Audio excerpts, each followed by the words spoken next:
Quels que soient les outils de sélection que vous allez utiliser, vous allez être amené à les combiner entre elles. En effet, je vais prendre par exemple ici une sélection rectangulaire et j'aimerais ajouter à la zone sélectionnée une autre zone de l'image. Pour cela, vous pourrez, au choix, appuyer sur la touche majuscule qui va faire apparaître un petit plus à côté de votre outil, montrant bien qu'il est prêt à ajouter des pixels à la sélection existante. Cette opération d'appuyer sur la touche majuscule consiste en un accès temporaire au deuxième bouton positionné ici. Vous pouvez toujours aussi choisir de cliquer sur ce bouton. Du coup, il restera systématiquement sur un ajout. On va donc pouvoir ajouter, ici par exemple une sélection sous une autre forme, elliptique. Touche majuscule, vous voyez que l'outil prend un plus. Ce serait le cas du lasso.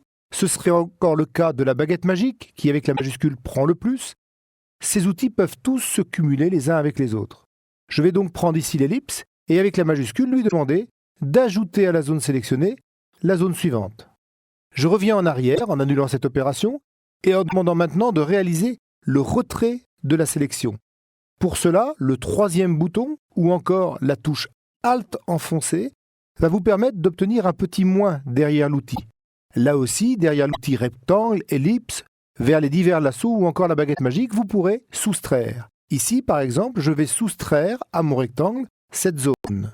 Si je demande de le faire avec la baguette magique, je peux soustraire à mon rectangle la zone répondant au bleu correspondant au point d'impact.